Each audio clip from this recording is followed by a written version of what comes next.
4.5 is about adding and subtracting fractions. So I would imagine that this is familiar to you, but I want to go over the lesson anyway to make sure that we fill in any gaps that you might have in your background. When you're going to add or subtract fractions, you want to make sure that number one, you get an LCD. That was covered in lesson 4.4. Number two, that you build equivalent fractions.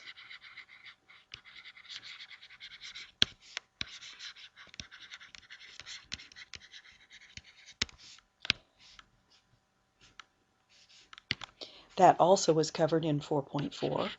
And then number three, that you go ahead and do the addition or subtraction and simplify your answer. Remember that your author uses the word simplify, and lots of times we think of it as reduce. So I'm going to follow those steps in the problems for my math lab. Even though the problems in Math Lab are written horizontally, I find that most students are more comfortable with the problems being written vertically. So problem number one, I'm going to rewrite it as 2/5 plus 3/10. Remember, the first thing I said I wanted to do was find the common denominator. The common denominator for 5 and 10, you're looking for a number that both 5 and 10 will go into, and you're looking for the smallest number. That will be 10. Now you're going to build equivalent fractions. You ask yourself, how many times does 5 go into 10? The answer is 2. So you multiply the top by 2. 2 times 2 is 4. The equivalent fraction is 4/10. 10 goes into 10 one time. 1 times 3 is 3. Now, finally, I'm going to add those two fractions. They have a denominator of 10. I add the 4 and the 3 for 7. Ask myself if I can reduce. The answer is no. That's the answer to my problem, 7/10. Problem number 2. I have 2/3 minus 1/5. First of all, I need a common denominator, the LCD, something that 3 and 5 will both go into, and the smallest number. That would be 15. 3 goes into 15 5 times, and 5 times 2 is 10. 5 goes into 15 3 times, and 3 times 1 is 3. The problem said subtraction. I'm letting that negative sign go with the numerator. It carries over to be with the 3, so it is -3. The common denominator is 15. I have 10 minus 3, which gives me 7. That can't be reduced or simplified, so that's my answer. That's problems 1 and 2. Number 3 has -3/10 plus 7/5. Common denominator. Both 10 and 5 will go into 10. 10 goes into itself once, and 1 times 1 times -3 is -3. 5 goes into 10 2 times, and 2 times 7 is 14. Common denominator is 10. I have -3 and +14. Subtract, keeping the sign of the larger, gives me 11/10. That cannot be reduced or simplified. It is improper, but remember that improper is okay. Number 4. I have 5/12 minus 5/6. Common denominator. Both of those will divide into 12. 12 goes into 12 once, and 1 times 5 is 5. 6 goes into 12 2 times, and 2 times 5 is 10. Remember that the second fraction is the one being subtracted, so I'm going to put that negative sign with the 10. I have, both of these have a denominator of 12. I have 5 and a negative 10. That's going to give me negative 5/12. Can't be reduced, can't be simplified. That's number 4. All of those have been arithmetic fractions. They did have some positive and negatives to deal with, though. Problem number 5. It has 3x over 6 plus 5x over 3. Common denominator is 6.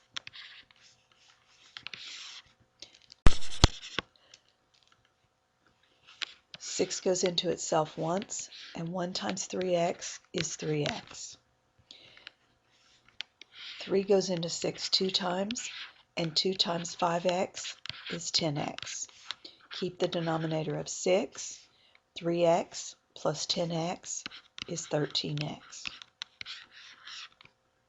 Can't be reduced, can't be simplified.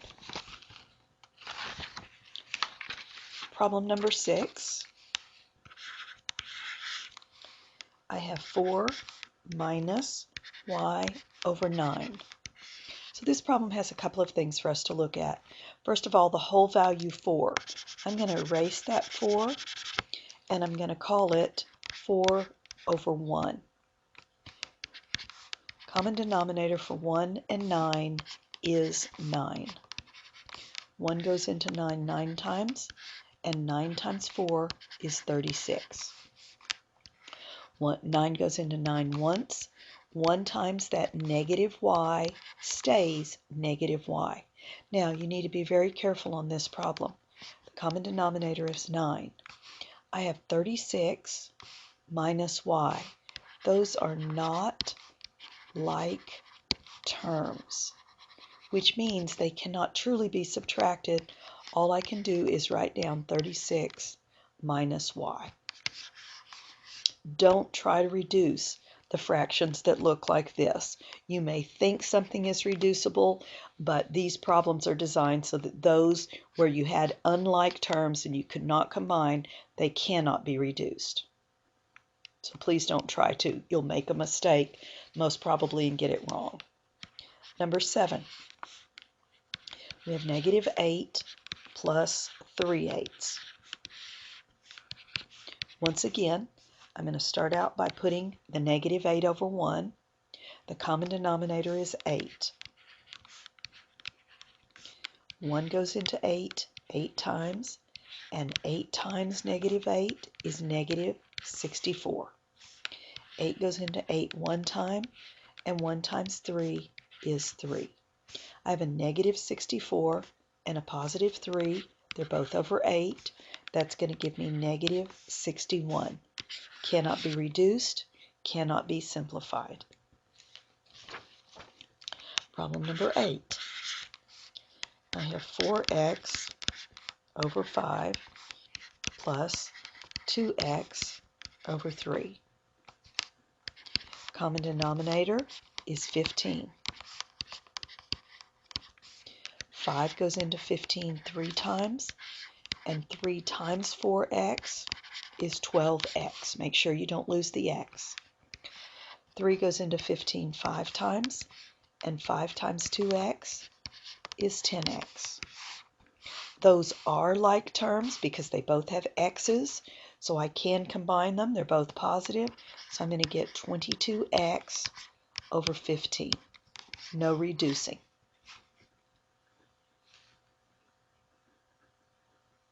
Let's look at problem number 9.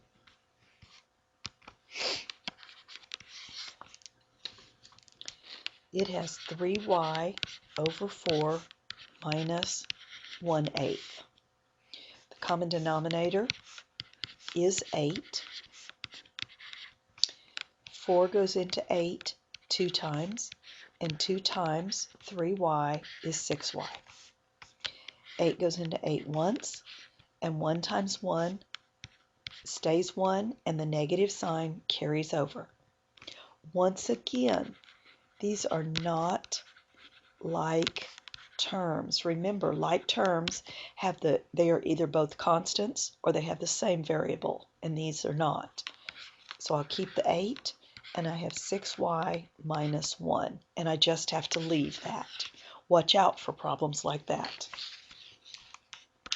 Problem 10 has a little something different to it. You won't see one of these on your test, but there is, or maybe there are 2 of these in MATLAB. The common denominator is the part that's a little bit different. What will 11 and x both go into? And the answer is 11x. 11 goes into 11x, x times. You can check it. 11 times x is 11x. Multiply the top by x as well, and you will get implied 1x. All right. What was x multiplied by to get 11x? The answer is 11. Multiply the top by 11, and that'll give you 99. Once more, these are not, that's a little hard to read, these are not like terms, which means they can't be combined. Leave the 11x, and I have x, it is implied 1x, plus 99. Remember, don't try to reduce expressions like that. You might think it can be reduced, but it cannot. Let's look at problem 11.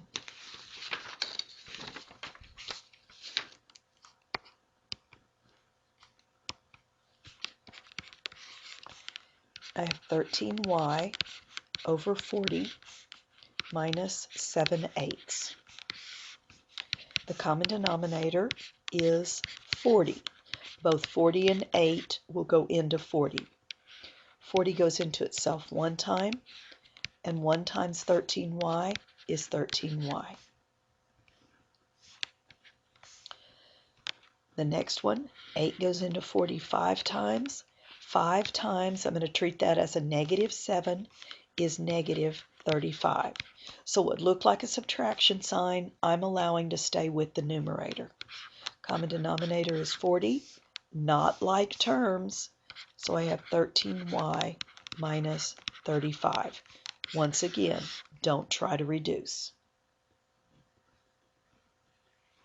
I'm going to skip to problem number 13.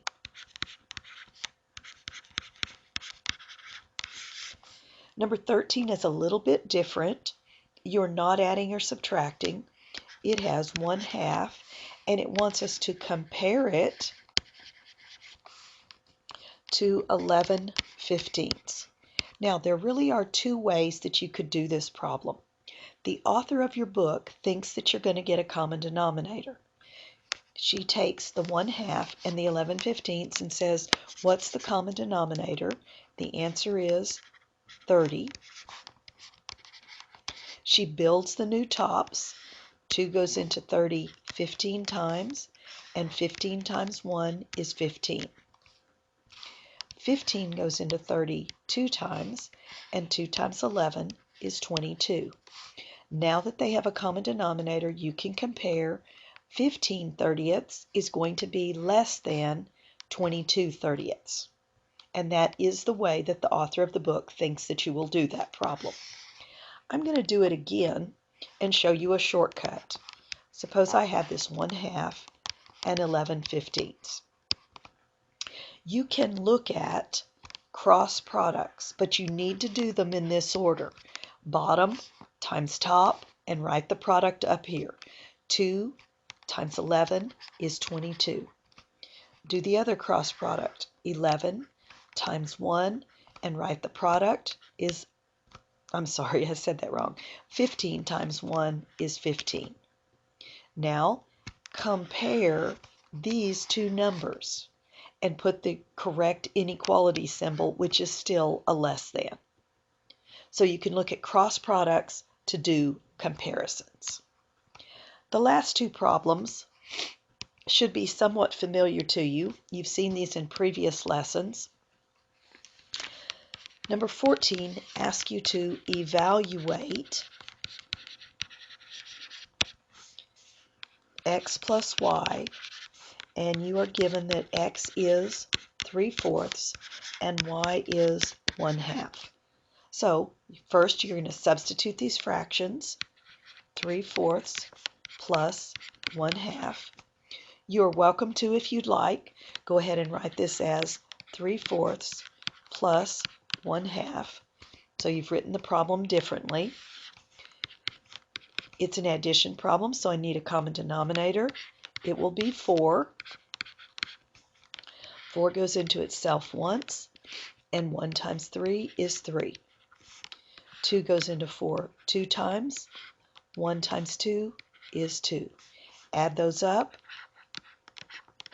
for 5/4. Can't be reduced, can't be simplified any further. So the value of that, which is what you need to find when it says to evaluate, is 5/4. Last problem in this lesson, number 15, asks you to evaluate x, y, which means x times y, when x is 1/7 and y is 7/9. Well, this is a product. It is 1/7 times 7/9. I've used the phrase bow tie.